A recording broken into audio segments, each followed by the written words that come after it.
দেখতে ছোটখাটো, ব্যাট চালান তলোয়ারের মতো। দুজনের ব্যাটিংয়ের ধরনও প্রায় এক। তানজিদ তামিম ডেভিড ওয়ার্নারের জেরক্স কপি বললে ভুল হবে। সাদা বলের ধুন্ধুমার ব্যাটার, টেস্ট ক্রিকেটেও মারমুখী খেলে ওয়ার্নার পেয়েছিলেন সাফল্য। আক্রমণাত্মক তানজিদ তামিমকে নিয়েও তেমন স্বপ্নে বিভোর বাংলাদেশ টিম ম্যানেজমেন্ট। যদিও ওপেনিংয়ে তামিমকে জায়গা দিতে গেলে সাহসী ও বিতর্কিত সিদ্ধান্তই নিতে হবে বাংলাদেশকে, কারণ সবশেষ টেস্ট সিরিজ আয়ারল্যান্ডের বিপক্ষে একটা করে সেঞ্চুরি ও 50 হাঁকিয়েছেন মাহমুদুল হাসান জয়। অন্য ওপেনার সাদমান ইসলামের শেষ 3 ইনিংস 80, 35 আর 78। লাল বলে জয় সাদমান ধারাবাহিক। তামিমের উইলোতে আছে আবার ইম্প্যাক্ট। কোন ভাবনায় ফ্ল্যামবয়েন্ট তামিমকে বেছে নিতে পারে শান্ত সিমন্সরা? তামিমের কাছ থেকে বেসিক্যালি এক্সট্রা কোনো কিছুই চায় না। ও যেভাবে ওয়ানডে টি20 ক্রিকেট খেলে, ব্যক্তিগতভাবে আমি চাই সে ওইভাবে ক্রিকেট খেলুক। আর ওইভাবে ক্রিকেট খেললে টিম অটোমেটিক একটা ভালো পজিশনে থাকবে যেদিনও লম্বা ইনিংস খেলবে। যার যে রোলটা আছে, যে যেভাবে খেলতে পছন্দ করে সে যেন ওভাবেই খেলে।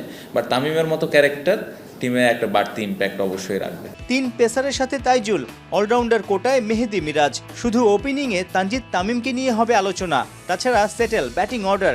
বলাই যায় বোলিং, আক্রমণ আর টপ মিডলে অভিজ্ঞ ব্যাটার থাকায় ফেভারিট হিসেবেই মিরপুর টেস্ট শুরু করবে টিম বাংলাদেশ। এক্সপেরিয়েন্সের দিক দিয়ে আমি বলবো যে ভালো একটা দল।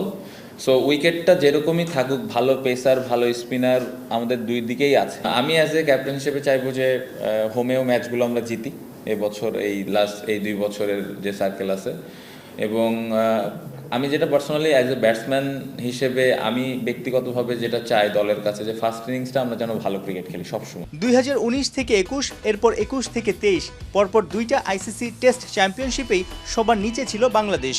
উন্নতির দেখা মেলে গেল আসরে, বিশেষ করে অ্যাওয়েতে পাকিস্তানকে হোয়াইট ওয়াশ। এরপর ক্যারিবিয়ানদের 1 ম্যাচ হারিয়ে 7 থেকে সাইকেল শেষ করে টাইগাররা।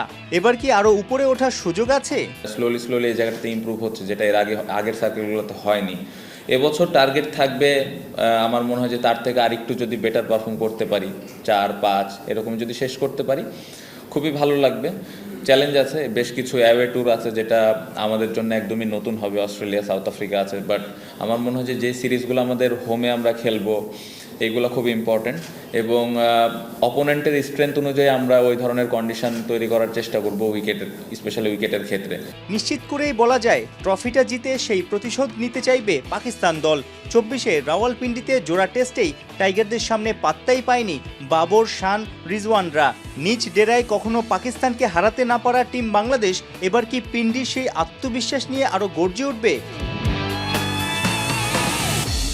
সাইফুল রূপক, 71।